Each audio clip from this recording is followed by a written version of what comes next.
जय हिंद everyone. Welcome back to my channel. आज हम बात करने वाले हैं Chennai Vladivostok eastern maritime corridor की। So it was in news recently. News में क्यों था? क्योंकि Russian president Vladimir Putin visited India earlier this month on 4th of December 2025 for 23rd annual summit India and Russia. तो India Russia relations के perspective से ये important हो जाता है। Also eastern maritime corridor was mentioned in a press release of PIB after this summit, and also INSTC was mentioned, that is International North South Transit Corridor। तो इस कारण से भी ये इम्पोर्टेंट हो जाता है एंड एग्ज़ाम के POV से सिग्निफिकेंट हो जाता है। ठीक है, तो हम देखेंगे इसके कुछ static part, subjective objective part के बारे में, and it will definitely enhance your knowledge and will enrich your content for your lecturer GD और other examinations as well. So without any further delay let's get started. तो सबसे पहले अगर हम देखें इसके सिग्निफिकेंस की, तो it has reduced the distance between Russia and India significantly. कैसे? तो अगर पहले जो ये ट्रेडिशनल स्वेज कैनल वाला रूट है, तो ये मुंबई से Bab al Mandeb, then Red Sea, then Suez canal and Mediterranean Sea होते हुए वेस्टर्न यूरोप होते हुए हम सेंट पीटर्सबर्ग पहुंचते थे, रशिया से कनेक्ट होते थे after travelling 8675 nautical miles. Okay, and एक नॉटिकल माइल में 1.8 के अराउंड, 1.8 किलोमीटर्स के अराउंड होता है। ठीक है, so it it is that much longer. अगर हम बात करेंगे जैसे हमने आईमेक में देखा था कि केप ऑफ गुड होप से कैसे कितना कम डिस्टेंस हुआ था स्वेज कैनल के डिस्कवरी के बाद, बट आए दिन वेस्ट एशिया में जो ये टर्मोइल है एंड जो यहाँ यमन के होती रेबल्स हैं, तो इन सब के कारण से ये हमेशा न्यूज़ में रहता है एंड इस रूट का ना डिसरप्चर हो चुका है। ओके, तो इस कारण से एक नए रूट की तलाश है। तो आईमेक हो गया या INSTC हो गया, INSTC, तो इन सब रूट की जो है सो न्यूज़ में ये आते रहते हैं। खैर, तो हम देखेंगे कि कैसे 8675 नॉटिकल माइल से जो ये इंडिया से रसिया की कनेक्टिविटी है, ये हो जाती है 5600 nautical mile only from this to this. And अगर हम बात करें टाइम की, तो ये रूट लेता है अराउंड 40 डेज, और ये रूट लेता है अराउंड 24 डेज। ठीक है, तो that much reduction in time as well. तो ये सबसे ज़्यादा सिग्निफिकेंट है। उसके अलावा अगर हम देखें तो reduction in transit time, distance and cost, ये हमने देखा। And next is enhanced energy security and resource access, that is crude oil, LNG, coal. तो जो ये रसिया का रीजन है ना, और in fact Russia is very rich in resources like crude oil and natural gas.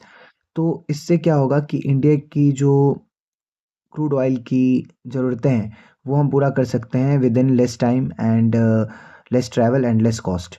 तो इस कारण से ये इम्पोर्टेंट हो जाता है। और ऑल्सो इंडिया जो फार्मास्यूटिकल्स, टेक्सटाइल्स एंड आपके आयरन एंड स्टील, इन सब को एक्सपोर्ट करने के लिए ये रूट बहुत ही ज़्यादा महत्व रखता है।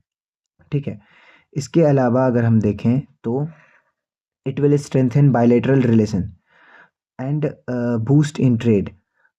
तो ये दोनों को रिलेटेड है।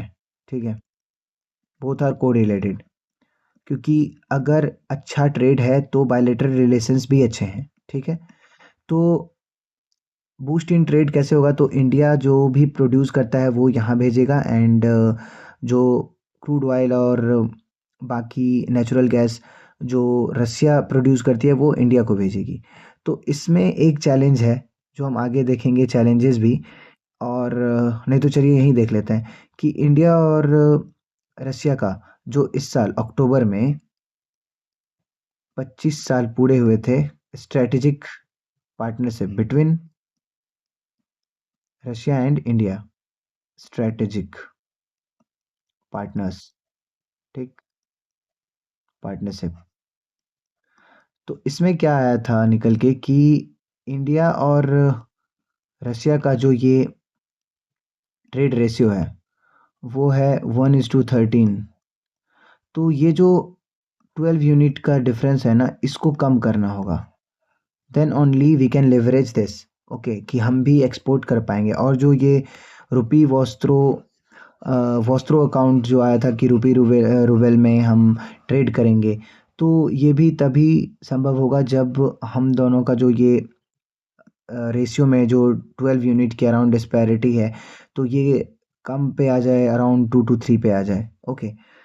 तो अगला हम सिग्निफिकेंस देखते हैं इसका। तो वो है ब्रॉडर रीजनल इंटीग्रेशन। हाँ, अगर हम यहाँ देखें तो रशिया ये चाहता है कि जो वियतनाम है या बाकी इंडोनेशिया मलेशिया है, और यहाँ भी आप देख सकते हैं इंडिया, तो ये कोलंबो का जो पोर्ट है और बाकी जो साउथ ईस्ट एशियन नेशंस हैं, उनके जो कुछ पोर्ट है ना, उनको भी इंक्लूड किया जाए और इसको ब्रॉडन किया जाए जो ये ट्रेड है।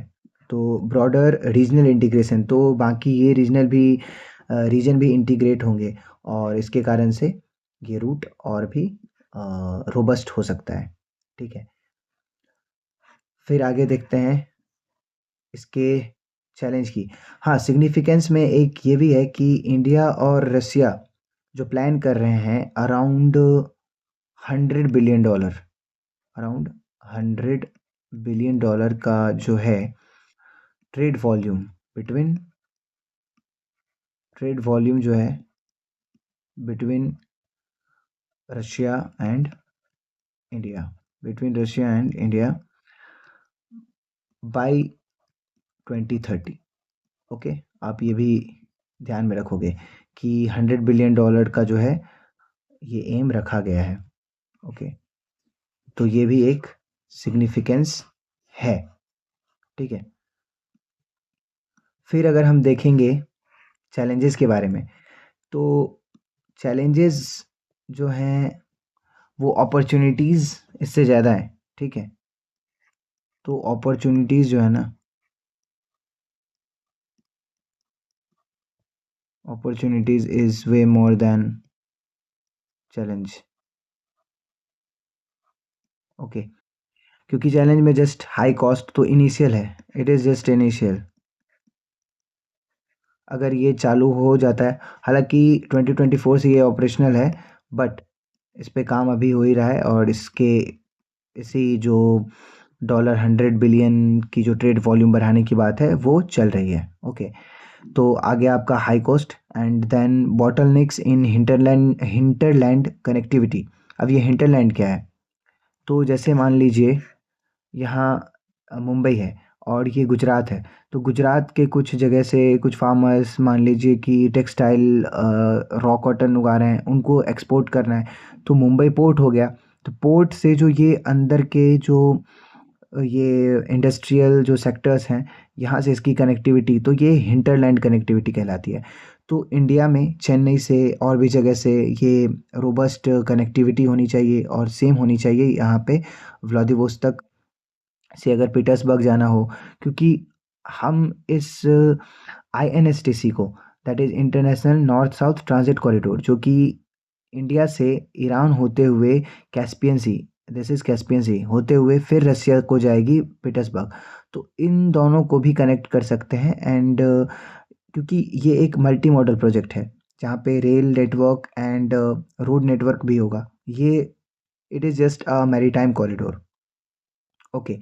और जो एक लेक्चर में हमने बात करी थी कि नॉर्दर्न सी रूट, तो इंडिया को इसका एक्सेस भी मिल जाएगा। और सिग्निफिकेंस में हम ये एक चीज़ और ऐड कर सकते हैं कि पोलर जो एक्सकेवेशन है या फिर इंडिया को ये पोल का जो एक्सेस मिलेगा, है ना, तो वो भी इसका एक सिग्निफिकेंस है इस ईस्टर्न मैरीटाइम कॉरिडोर का।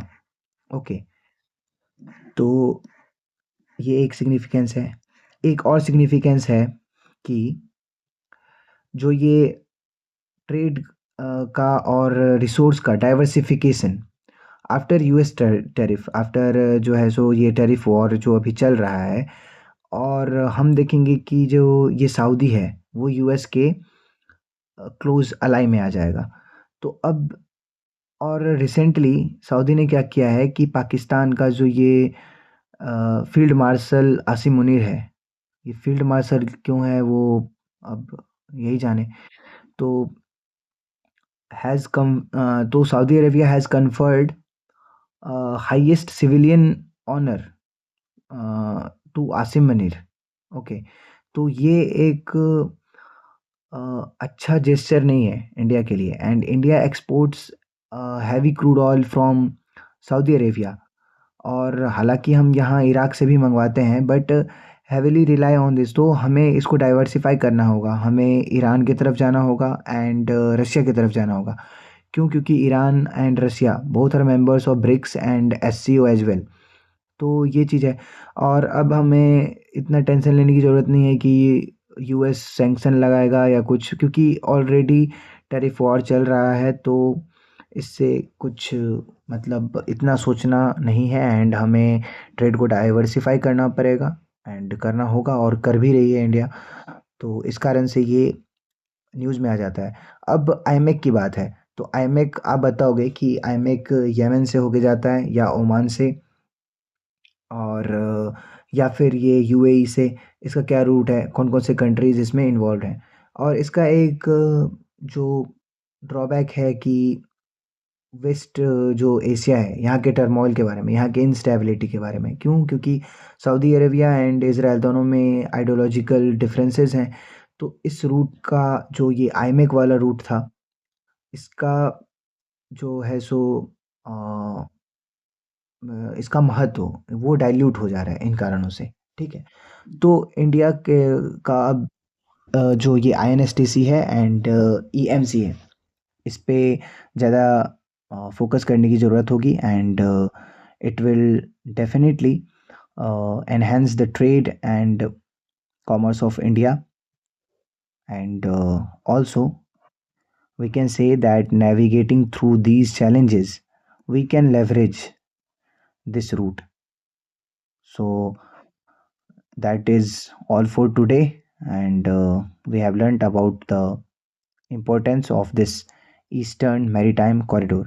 और हाँ, अगर हम जो बात कर रहे थे कि कैसे ये ऑब्जेक्टिव एग्जामिनेशन में आता है, तो सीडीएस में ये क्वेश्चन पूछ चुका है कि सेंट पीटर्सबर्ग आईएनएसटीसी ऐसे ही एक ट्रेड रूट था या कोई भी ट्रांजिट कॉरिडोर, उसमें आपको पूछ देगा एंड ऑप्शन में आपको व्लादिवोस्तोक दे देगा। तो मैप के थ्रू अगर हम पढ़ते हैं तो हमें पता है कि ये ईस्टर्न मैरीटाइम कॉरिडोर है, तो ईस्ट, तो रशिया के ईस्ट में व्लादिवोस्तोक है। तो अगर ईएमसी के रूट के बारे में कुछ प्लेसेस के बारे में आएंगे ऑप्शंस में, आपको व्लादिवोस्तोक होगा तो आप वो लगाओगे, अगर सेंट पीटर्सबर्ग होगा तो then it is in INSTC, this is north south transit corridor. Okay, तो इस तरीके से ये आपके ऑब्जेक्टिव एग्जामिनेशन में आ सकता है, एंड सब्जेक्टिव में हम देखेंगे तो सब्जेक्टिव में ये ऐसे ही आएगा कि आपको इंडिया रशिया रिलेशंस के पर्सपेक्टिव से फिर ईस्टर्न मैरीटाइम कॉरिडोर को आप लिंक करोगे। और अगर ये इस तरीके से आता है कि आपके लेक्चरेट एंड जीडी में सॉरी, तो जीडी में हम इसे यूज कर सकते हैं कि इंडिया का डोमिनेंस इंडो पैसिफिक में और ये प्रेजेंस, ये इंडिया के असर्टिवनेस को दिखाएगा एंड चाइना के असर्टिवनेस को कम करेगा। क्यों? क्योंकि डाइल्यूट करेगा, क्योंकि यहाँ से हम इस मलक्का स्ट्रेट से जा रहे हैं and this is South China Sea, this is East China Sea, and तब होते हुए ये सी ऑफ जापान। तो इस रीजन में इंडिया के रूट को के होने से सॉरी, इंडिया के डोमिनेंस को बढ़ाएगा एंड चाइना के डोमिनेंस को डाइल्यूट करेगा। So that is all for today. Thank you and जय हिंद।